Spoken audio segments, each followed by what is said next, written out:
bienvenue dans 3 minutes pour comprendre. Cette semaine, 3 minutes pour comprendre le péché. Dans l'Ancien Testament, il n'y a pas de distinction entre l'action et celui qui fait l'action. Une bonne action sera le fruit d'un homme juste et une mauvaise action sera le fruit d'un homme démoli, confus, divisé.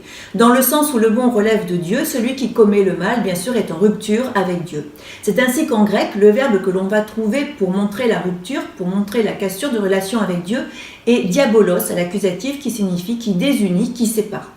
Le terme le plus souvent usité dans la parole est égarer, manquer son but, rater la cible.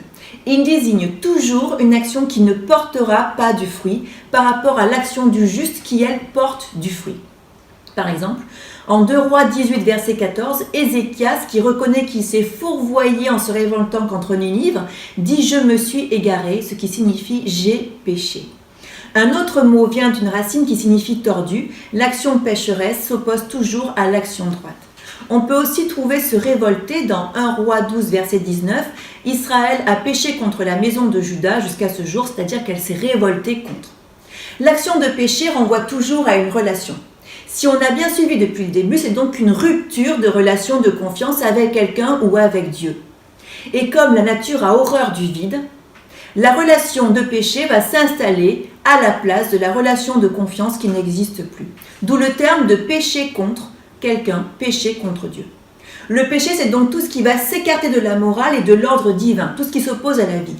Dans l'Ancien Testament, l'individu est toujours vu à travers la communauté. La communauté reçoit des règles, elle a reçu des lois de la part de Moïse, de la part de Dieu. Aussi, celui qui va pécher contre quelqu'un pêche obligatoirement contre l'ordre divin, contre Dieu, puisque Dieu a donné les lois, a donné les règles à la communauté. Dans le Nouveau Testament, nous retrouvons ces mêmes notions de séparation, de coupure, avec une nouvelle venue. La nouvelle venue, c'est Jésus qui nous la donne. Quand il décrit les facettes du péché dans les actions qui s'accomplissent pour être en règle avec Dieu, mais qui oublient toujours les bases de l'amour dans leur agissement. La nouvelle venue dans cette notion de péché, c'est l'amour. C'est la vertu guérisseuse de l'amour. Et Jésus nous dit que l'hypocrisie, la vanité, l'orgueil, les envies, le légalisme des pharisiens, tout ce qui est fait sans avoir notion, sans avoir compris l'amour de Dieu, sera alors une action vide de sens, vide de fruits. La nouvelle venue dans le Nouveau Testament, c'est la notion de l'amour, c'est comprendre le chemin que Dieu a pour toi, comprendre la dimension d'amour que Dieu a pour toi. C'est la vertu guérisseuse de l'amour qui est cette nouvelle apportée par le Nouveau Testament. Le bien doit être fait par amour pour Dieu et son prochain.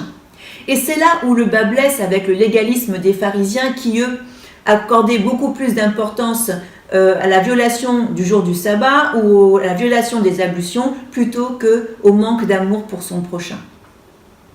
C'est l'amour chrétien véritable qui préservera l'homme du péché. C'est-à-dire, c'est sa conduite dans le chemin de la foi, en toute confiance en Dieu, qui le préservera de rater la cible. Pour terminer l'étude sur le péché, un verset de 1 Jean 5, verset 18. Nous savons que quiconque est né de Dieu ne pêche point, mais celui qui est né de Dieu se garde lui-même et le malin ne le touche pas.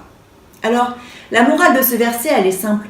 Si tu veux marcher sans trébucher sur ton chemin, garde la lumière de Dieu avec toi, car plus le chemin est éclairé, et moins tu pourras tomber. Allez, bye bye, on se voit dans une semaine, ciao.